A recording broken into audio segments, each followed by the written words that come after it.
A very warm welcome to the Sahas Kirti Academy.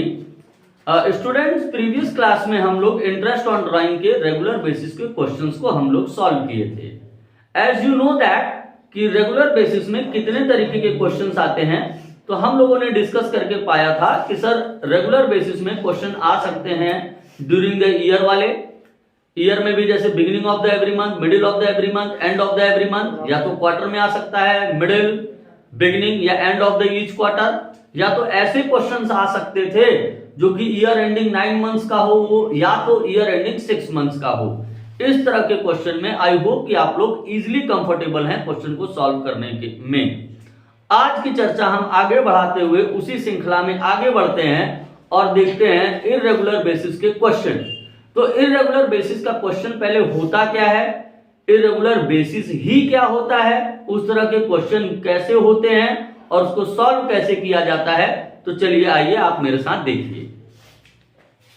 तो irregular basis जो होता है वो यानी कि वो इस तरह का इररेगुलर बेसिस ऑफ ड्राइंग, इस तरीके का क्वेश्चन होता है जहां पर ड्राइंग का जो अमाउंट है, drawing amount is different and as well as time interval is also different. यानी irregular basis of drawing वो होता है जहां पर ड्राइंग जो अमाउंट विथड्रॉ किया जा रहा है वो अमाउंट भी अलग अलग होता है. इससे पहले जितने क्वेश्चंस को आपने देखा है वो क्वेश्चन में सेम अमाउंट का ड्राइंग निकाला जाता था और एक सेम पर्टिकुलर डेट को हर मंथ के या हर एंड में. लेकिन इस बार क्या हो रहा है कि जो अमाउंट है वो अलग अलग है और जो टाइम ड्यूरेशन है वो भी अलग अलग है. तो चलिए उसके लिए एक क्वेश्चंस मैं लिख रखा हूं बोर्ड पर और उसको सॉल्व करके मैं आपको बताता हूं. जैसा कि आप क्वेश्चन देख सकते हैं कि क्वेश्चन है कि जेपी विथड्रॉ एज फॉलोज. यानी जैसा कि आप जानते हैं हमारे अकाउंटेंसी के दो नायक हैं, एक जेपी है और एक सुमित है. तो जेपी, यहां केवल जेपी की बात कर रहे हैं. तो जेपी यानी बहुत बच्चे पूछते हैं मेरे से कमेंट सेक्शन में कि सर जेपी का फुल फॉर्म क्या है. तो जेपी का फुल फॉर्म है बेटे जयप्रकाश. तो जयप्रकाश विथड्रॉ एज फॉलोज. 31 मई 2022 को जयप्रकाश 20,000 विथड्रॉ कर रहा है फ्रॉम द फर्म. 1 नवंबर 2022 को जेपी विथड्रॉ कर रहा है 17,500 फ्रॉम द फर्म. एंड 1 फरवरी 2023 को जेपी विथड्रॉ कर रहा है 12,500 फ्रॉम द फर्म. और कह रहा है कि इंटरेस्ट ऑन ड्राइंग जो है वो 6% पर एनम है. Calculate the interest on drawing for the year ended 2022 and 2023. तो चलिए देखिए इस क्वेश्चन को करने के लिए हमारे पास दो मेथड है, method 1 and method 2. Method 1 and method 2. Method 1 अगर हम देखते हैं तो मेथड 1 बेटे उतना ही इजी है जिसकी आप कल्पना नहीं कर सकते, और मेथड 1 के ही बेस पर मेथड 2 डिपेंड है. देखिए कैसे. अगर हम आपसे कहें कि कोई व्यक्ति आपसे 31 मई 2022 को 20,000 रुपए ले गया, कब तक के लिए? 31 मार्च 2023 के लिए. तो आप बेटे बताइए अगर 6% ब्याज है तो क्या आप 20,000 पे 6% चार्ज करेंगे पूरे साल के लिए? नहीं सर, हम पूरे साल के लिए नहीं चार्ज करेंगे, हम तो मई से लेके मार्च तक का चार्ज करेंगे. तो मई से लेके मार्च तक कितने महीने हुए? तो मई, जून, जुलाई, अगस्त, सितंबर, अक्टूबर, नवंबर, दिसंबर, जनवरी, फरवरी, मार्च. 31 मई है. ध्यान देने वाली बात यह है कि अगर डेट में 31 मई है तो इसका मतलब यह है बेटे कि हम मई को छोड़ देंगे, हम जून से कैलकुलेट करेंगे. तो जून, जुलाई, अगस्त, सितंबर, अक्टूबर, नवंबर, दिसंबर, जनवरी, फरवरी, मार्च, यानी 10 मंथ्स. तो 10/12. फिर दूसरा ड्राइंग जो जेपी है वो 1 नवंबर 2022 को ले रहा है. कितना ले रहा है? 17,500 का 6% कितने महीने के लिए? तो नवंबर, दिसंबर, जनवरी, फरवरी, मार्च 5 मंथ्स के लिए। यहां पर मैं नवंबर को भी इंक्लूड करता हूं क्योंकि 1 नवंबर है, 1 नवंबर है यानी नवंबर पूरा शामिल होगा। पिछली बार में 31 मई था तो मई नहीं शामिल होगा, जून शामिल होगा। तो 1 नवंबर से 31 मार्च तक कितने मंथ्स हुए हैं? तो नवंबर, दिसंबर, जनवरी, फरवरी, मार्च 5 मंथ्स हुए। तो 5/12। और आखिरी बार जो ड्राइंग निकाला है जेबी वो 1 फरवरी 2023 को निकाला है 12,500। 6% इंटू फरवरी और मार्च 2 महीने के लिए। ये सिंपल बेटे, ये कोई अकाउंटेंसी का मेथड नहीं है। ये अगर क्लास 8, 9 के भी बच्चों को दे देंगे कि बेटे 6% के हिसाब से इन तीनों पर साल भर का ब्याज निकालिए तो वो भी निकालने में सक्षम होगा। अब आइए हम लोग उसको कैलकुलेट करते हैं। तो देखिए बेटे, अगर हम देखें तो 20,000 पर 6% इंटू 10/12 ये आ जाएगा 1,000। फिर बेटे 17,500 पर 6% 5 महीने के लिए तो ये आ जाएगा 437.5। फिर बेटे 12,500 पर 6% 2 महीने के लिए ये आ जाएगा 12,500 पर 6%, 12,500 इंटू 6/100, 750 इंटू 2 डिवाइडेड बाई 12 ये आएगा 125। यानी अगर इन तीनों को हम जोड़ दें तो ये आएगा आपका 1000 प्लस 437.5 प्लस 125 ये आएगा आपका 1562.5। अब हम इसको अप्रॉक्स कर सकते हैं, हम लिख सकते हैं 1563 अगर हम 0.5 को हटा दें तब। ये तो बेटा मेरा ट्रेडिशनल मेथड हो गया। यानी अगर आप अकाउंटेंसी के स्टूडेंट नहीं भी हैं तो भी आप अपने मैथमेटिकल नॉलेज से, अर्थमेटिकल नॉलेज से आप इस क्वेश्चन को सॉल्व कर सकते हैं। But we are the student of accountancy, so we do the calculation in different ways. तो आइए अब हम वो डिफरेंट वेज के बारे में बात करते हैं जिस तरह से आपको अकाउंटेंसी कहता है करने के लिए। तो देखिए वो क्या कहता है, वो कहता है पहले आप लिख दीजिए किस किस डेट को कितना कितना अमाउंट निकाले हैं।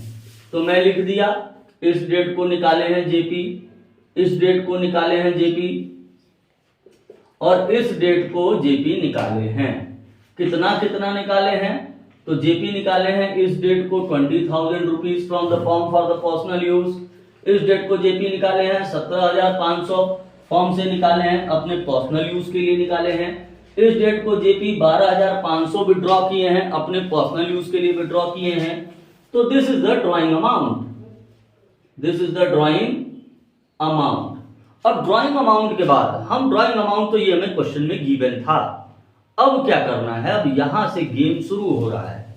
यहां से हमें ये देखना है कि पर्टिकुलर ड्राइंग के अमाउंट को जेपी ने कितने मंथ इस्तेमाल किया। सर क्या कहें, आप समझ में नहीं आया। चलिए फिर से देखिए बेटे, मैं एक बार रिपीट कर रहा हूं कि पर्टिकुलर अमाउंट ऑफ ड्राइंग को जेपी ने कितने मंथ यूज किया हुआ है। तो देखिए यूज्ड मंथ यानी कितने मंथ जेपी ने इन पैसों को यूज किया। यानी अगर जेपी 31 मई को कोई ड्राइंग निकाला होगा तो मई से लेकर 31 मार्च तक इस पैसे को वो 10 महीने इस्तेमाल किया होगा। ठीक है सर, बात समझ में आ गई कि अगर जेपी 20,000 रुपए 31 मई को निकाला है तो जून से लेकर मार्च तक इसको इस्तेमाल किया है। इट मीन्स कि जेपी ने इस पैसे को, इस 20,000 वाले पैसे को 10 महीने इस्तेमाल किया है।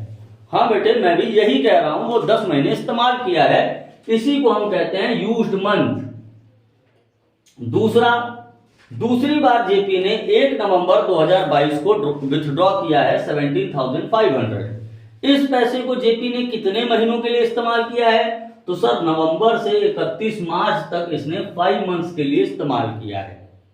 इसके बाद 1 फरवरी 2023 को जेपी ने 12,500 निकाला है। विड्रॉ किया है, पर्सनल यूज के लिए किया है, और इस पैसे को जेपी ने 2 मंथ इस्तेमाल किया है, यानी पूरी फरवरी और पूरा मार्च। अब यहां पर बेटे हम इन सबका करेंगे प्रोडक्ट अगर हम कर दें तो 20,000 इंटू 10 आ जाएगा मेरे पास 2 लाख। फिर 17,500 इंटू 5 अगर हम कर दें तो ये आएगा 87,500। फिर 12,500 इंटू 2 कर दें हम तो आएगा बेटे 25,000। अब अगर हम इन सबका सम कर दें, यानी सम ऑफ प्रोडक्ट अगर हम निकाल दें तो ये आ जाएगा 2 लाख प्लस 87,500 प्लस 25,000, ये आ जाएगा बेटा 3,12,500, यानी ये टोटल आ गया। अब इरेगुलर बेसिस का जो फॉर्मूला है इंटरेस्ट ऑन ड्राइंग का, वो कोई फॉर्मूला नहीं है, और बिलीव कीजिए मैं पूरे अकाउंटेंसी में आपको एक भी फॉर्मूला नहीं बताऊंगा, मैं आपको फॉर्मूला जनरेट करके बताऊंगा कि फॉर्मूला कैसे आया है। तो चलिए आप बने रहिए मेरे साथ। देखिए इसमें इंटरेस्ट ऑन ड्राइंग का फॉर्मूला होता है कि sum of product of drawing into rate upon 100 into 1/12, यानी इसका प्रोडक्ट कितना आया 3,12,500 इंटू 6% इंटू 1/12। अब अगर मैं इसका आंसर निकालूं तो देखिए इसका आंसर आएगा 3,12,500 इंटू 6/100 डिवाइडेड बाई 12। इसका भी आंसर आ गया 1562.5, या तो हम इसको लिख सकते हैं 1563। दोनों ही आंसर ठीक है, लेकिन जैसा कि मैंने कहा कि इस पूरे अकाउंटेंसी में कोई भी फॉर्मूला नहीं है। The formula depends upon your thoughts. अगर आप किसी कॉन्सेप्ट के थॉट्स को समझ गए तो आप उसके पूरे फॉर्मूले को समझ जाते हैं, क्योंकि फॉर्मूला भी किसी बेसिस पर, किसी प्रिंसिपल्स पर ही बना हुआ है ना। तो ये कोई अलग चीज नहीं है। देखिए ये फॉर्मूला कैसे बना है, देखिए आप यहां पर देखिए क्या कर रहे हैं। जो ये मेथड है, जो कि ट्रेडिशनल मेथड मैं इसको कहता हूं, जो कि कोई भी नॉन कॉमर्स पर्सन भी इसको कर सकता है, चाहे वो 9th का लड़का हो चाहे 10th का लड़का हो। देखिए 20,000 इंटू 10 आपने किया, 17,500 इंटू 5 आपने किया, 12,500 इंटू 2 आपने किया। जो आप यहाँ अलग अलग कर रहे हैं, यहाँ पर आप इसका इंटू इससे, इसका इंटू इससे, इसका इंटू इससे करके आपने ये प्रोडक्ट निकाल दिया। फिर 6% देखिए सब में कॉमन है, 6% तो आप लगाए ही हैं। देखिए अब इन सब का अगर मैं 2 लाख इंटू 10 कर दूं तो 20,000 इंटू 10 कर दूं तो 2 लाख आ जाएगा। 17,500 इंटू 5 कर दूं बेटे तो 87,500 आ जाएगा। 12,500 इंटू 2 कर दूं तो 25,000 आ जाएगा। यानी यहां तक का तो माजरा सेम है। फिर जब ये पूरा इंटू हो गया, अब देखिए अगर मैं यहाँ पर 6% है, इसको हटा करके मैं बाद में 6% लगा दूं तो कोई दिक्कत है क्या? नहीं सर, 2 में 3 का इंटू करिए या 3 में 2 का इंटू करिए, आंसर तो 6 ही आना है, तो कोई डिफरेंस नहीं है। इस वजह से देखिए अब सब में 6% लगेगा तो 6% मैंने लिख दिया। अब यहां पर मैं 1/12 क्यों लिखता हूं, इसका आप लॉजिक समझिए। इसके ऊपर 10 है, इसके ऊपर 5 है, इसके ऊपर 2 है, यानी इसका तो मैं प्रोडक्ट कर ही दिया हूं। अब तो मेरे पास कुछ बचा ही नहीं यहां पर लिखने के लिए। तो आपको पता है मैथ्स का रूल कि 1 इज दैट नंबर, एक ऐसा संख्या है, यानी 1 जो नंबर है वो एक ऐसा संख्या है कि उसमें चाहे किसी का गुणा कर दीजिए, किसी भी नंबर का गुणा कर दीजिए, जिस नंबर का आप गुणा करेंगे आप प्राप्त वही नंबर करेंगे। लेकिन चूंकि हमें डिवाइड करना है 12 से, इसलिए हम इंटू 1/12 कर देते हैं और आपका आंसर आ जाता है। होप कि आपको ये क्वेश्चन समझ में आ गया होगा, और इस तरीके के जितने भी इरेगुलर बेसिस के क्वेश्चन हैं ड्राइंग के, आप उसको सॉल्व करें। किसी क्वेश्चन में आपको डाउट हो, आप प्लीज मुझे कमेंट सेक्शन में बताएं, चाहे वो टीएस गिरवाल का क्वेश्चन हो, चाहे वो डीके गोयल का क्वेश्चन हो। और बहुत ही जल्दी हम ऐसी श्रृंखला लाने वाले हैं जहां पर हम डीके गोयल और टीएस गिरवाल के सारे बुक के सारे एक एक क्वेश्चन को एक्सप्लेन करते हुए सॉल्व करेंगे आपके सामने। बस आप लोग बने रहिएगा। Keep watching this channel. Thank you so much.